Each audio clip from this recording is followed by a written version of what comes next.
Hey, it's W5HRO. I have a quick update on this PAL amp project.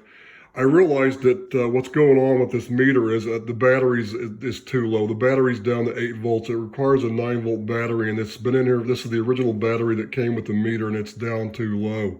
So my readings have been inaccurate, because when I was going up here to the 200 microhenry, I was getting like, yeah, see, that's not even close. And this is, see, the 2 millihenry is accurate. It's closer. See, if you move the decimal point over 3 places, that's 22 microhenry. So my problem was the meter was lying to me. It looks like these old RF chokes in here were okay. But I did find some vintage, new, old stock, never been used, 27 microhenry RF chokes on eBay. And these look like these will probably work. I'm going to replace this big 250 microhenry I put down there. I'm going to replace it with one of those. I'll probably leave the other two in here for now, and then I have a solution for the RF choke on the output. I'm going to use some of that same diameter wire, and I'm going to actually wind it on this ceramic thing, and I'm just going to mount it like down here underneath where this choke is with a screw, and that's how I'm going to do it. I'm just going to wind a new choke on this. That'll be better anyway, so it's ceramic. So I'll just use the same wire, and I'll make sure it's at least 27 or 30 microhenries, a little bit more than, this was only 24 microhenries, so I'm going to make it a little bit bigger than that. It needs to be bigger anyway. It's obvious years ago that's the only one they could find at the time, so they just used the one that was close enough. It was a little too small though. And on the preamp side, I figured out what's happening. This is something, it was the relay, it wasn't clicking, but let me get this meter out of the way first. What was going on is that when I turned the receive preamp on, it wasn't the relay back here. This one should be clicking, and it wasn't. Well, it has to be out of standby mode. If you put it in out of standby mode and turn it on, and then do it, the relay clicks. But what I realized was it still wasn't working. So I had the antenna hooked up, and it dawned on me. I turned the volume up on the receiver, and I wasn't hearing anything. I went, wait a minute. So I own between these two center contacts, and it's open.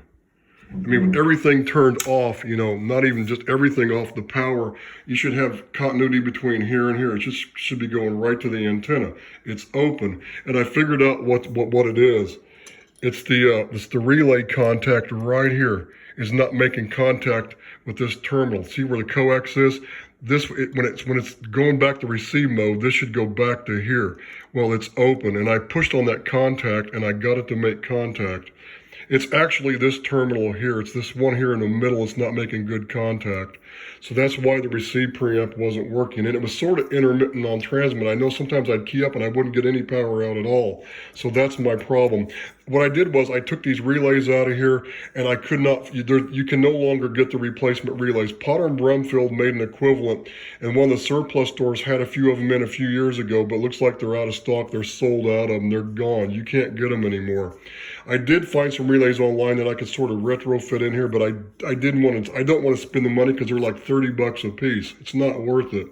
So what I did was I took my acetone brush and a bunch of acetone when I had these things out here, and I just scrubbed them really good. The terminals, I just scrubbed the terminals, but apparently I didn't realize that one of them was not making contact, so I need to take them. Unfortunately, I got to take the screw down here with this terminal strip, and these relays, I got to pull them back out. I got to unsolder a couple wires to do that, and I've got to bend them around. I got to check all the contacts to make sure they are making, you know, connection. But what I think's happened is this thing, I resoldered a couple of these, and I think when I heated this one, I think it moved a little bit in the plastic, and I think it shifted and it's not making contact. So I can fix that more than likely, hopefully. If not, I'll have to change out that one relay.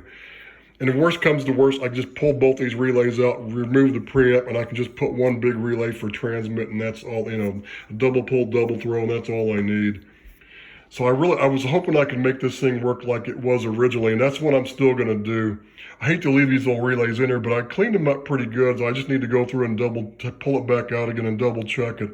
So that's the problem with why the preamp wasn't working, because I have no continuity between these two pins on receive, whether it's the preamp's on or off, and that's what's happening.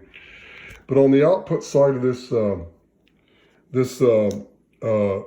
where I said I really need the plate choke up through the center, I'm going to leave the plate choke over here, and I'm going to leave this wire here. What I'm going to do is, see this here? I got to put these two standoffs together. That's the right length, and I'm going to drill a hole right here, and I'm going to have these ceramic standoffs going off to here. Then what I'm going to do is, I'm out of those round terminal eyelets. I'm going to get 4 of those eyelets, and I'm going to do this. And I'm going to just, when I get them all on there, I'm going to just solder them so they all are like connected together permanent. And this wire is going to be the one that goes over to the plate choke. It'll be this one here. So I'll have all these 3 wires the exact same length with this thing coming up through the middle with those terminals. That's how I'm going to do it. So that'll solve that problem. That'll balance out the plate connections on all 3 tubes on the output. And for the bypass caps on the filaments to solve the RF, because I think the RF was getting through, like I said, it was messing things up. And what I figured out too is actually this is V2, V1 is actually down there. I had to reverse these. This is V1. The one up here that's the driver tube, essentially, that you're running the RF power into that drives the other 3, that one's actually the one on the bottom going to ground. So I just need to redo the capacitors on this thing. And what I found is I had some .0068, which is close enough. They're measuring about .007, but this, like I said, this meter, I need to run down the store and get a new battery before I go any farther to double check everything. But I know these are going to be okay. I mean, these right here are these chokes here are measuring the same value, the ones that are in there. So these are going to be fine. I can replace all of them with these on the inputs and between the tubes, except for the one on the output. But this is how I'm going to do it. Actually, I said I was going to try to use some .005s, but the closest thing I have are the .006, so that's what I'm going to use. And this is how I'm going to reconfigure it. I mean, this is the way the tubes are wired up in there now. I just don't have like I said, I got the .01 going here to ground, and the .01 was going from here down to here, and that was the problem. The RF was going up through that capacitor, getting into this other one. That was actually adding to the imbalance. And like I said, I think this filament problem with the way the caps were was the culprit to why this one was getting bright orange and these 2 weren't, or when these 2 were getting bright orange and this one wasn't. So I need to bypass the RF better like this. And this is how I'm going to do it. I'm going to put the one here, the one here, the one here, and I'm going to that's the solution. So that's how I'm going to fix that problem. The deal is, it's a ton of work. I got to pull all this stuff back out of here again. I got to disconnect some wires. It's like, oh God. I don't have to remove any of this. I just got to lift these relays up, and I can probably bend that contact and check the rest of them. And I'll clean them one more time. I might put a little bit of WD-40 on a brush to it at the end, and I'll go over all of them to make sure they're good and clean. But the acetone, I mean, I really cleaned up those relays. I mean, it looked like they were going to be okay. I wouldn't have to change them, but of course they're old, and one of the contacts has bent. It's not making contact back in the receive mode. So I got to double check and fix all that if I can. I'm sure I can probably do it. Then I got to put a new bypass cap down here, the ground for the choke, and then I'm probably going to replace these 2 caps here and see what happens. The input looked like it was okay. The other thing I'm going to do is, where I put this new 50-watt Zener, where am I here?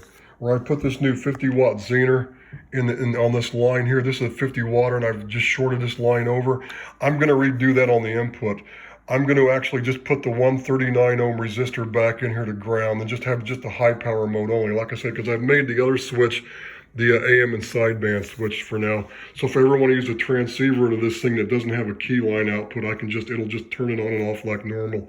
It'll key up with the RF sensing like it's doing already. Then I'll add probably an RCA jack on here somewhere to have a fixed key line like most radios, most ham transceivers do. So I can just manually turn the relay on and off without having to worry about the delay for sideband. But anyway, but that's what I'm going to do. And I found some, these are 39 ohms, but these are 5 watt, so I'm going to do that. So I'm going to just go back in here and I'm going to remove that line that I have shorted over to that big 50 watt Zener. And I'm just going to put the resistor back down the ground like it was for high power. So the 39 ohm may not be exactly what it needs for 6 LF6s, but I'm not going to worry about it. It'll work. Because I'm thinking that, I noticed this tube here was not getting very bright at all. I think too, I don't think there was enough drive going in the tubes, which was adding to the problem. So I want to get more drive to the tubes. So I don't need the Zener on the input. So that's how I'm going to fix that part. I'm just going to put the 39 ohm back into the ground. I'm just going to have the one fixed resistor in there, and I'll put the 0.002 or 0.001 bypass cap down the ground again. Oh, in my last video too, I kept saying, you know, the point oh ones. I kept saying .001 when I was looking at point oh ones. That was just that's what I call one of my verbos. You know, how, like you have written typos. When I'm talking, sometimes I'll mean one thing, but I say another. I call it a verbo. If that makes any sense. So I kept saying .001s, and those were all .01s. I don't know what I was thinking. I was looking right at them too when I was making the video. Like, here, see, .01. I was calling them .001s. Why, I don't know. So anyway, I think I have the solution to fix this. And on the plate choke, I'm going to get some of that same diameter wire, and I found this other ceramic standoff. And when I get this choke out of here, I will mount it right there. I'm just going to wind a new choke with a few more turns on this thing to solve that problem. And that'll be, I'm going to make it at least 27 Mach Henrys, maybe a little bit more. Now, I did buy some extra ones of these chokes if I wind up needing them in the end. These are one sets, yeah, these are 39 microhenries, and these are 56s. So I don't know what's going to happen when I shift it down to 17 meters, which I am going to do. And I think by when I've looked at some of the other the amps that were made like for combination CB and ham, like the Palomars that went down to like 40 meters that had the band switching on the front, they're using the same value chokes. So I'm thinking the 27s are probably going to be fine. But like I said, I need to go down to the hardware store. I need to get me a new 9-volt battery for this to solve that problem. And I don't have any more of the round eyelets. I have the hook kind, you know, the spade kind, but I don't have the round ones. Of course, I want the round ones on this, and that's what I'm going to do on the end of this ceramic standoff. And I realize the reason they put this choke over here, because if the choke would have been here up through the middle, the heat of those tubes would have melted it. So that's why it's over here, which is better anyway for this design. That's why I'm going to put the ceramic one standoff here, just so I can get the plate caps and the wires the right length. And they're going to be really short. I'll just have 3 of them going like in a V, and that's perfect. You know, 1, 2, 3. So there's my solution for the amp. But what I'm going to do next is I'm going to pull this back out of here so I can make the room to work on it. And I'm going to lift these relays back out, and I'm going to see if I can fix that contact. I think I can probably correct that problem. I'll just clean them up one more time, and I'll bend them around to make sure everything's making contact before I put them back in. I should have done that. I just cleaned them all really good. I just put it all back in here, and I changed those 2 transistors, and I should have gone through and checked all the connections on the relays, and I didn't do it. So that's my mistake. So live and learn. So that's all for now. This is W5HR and an O.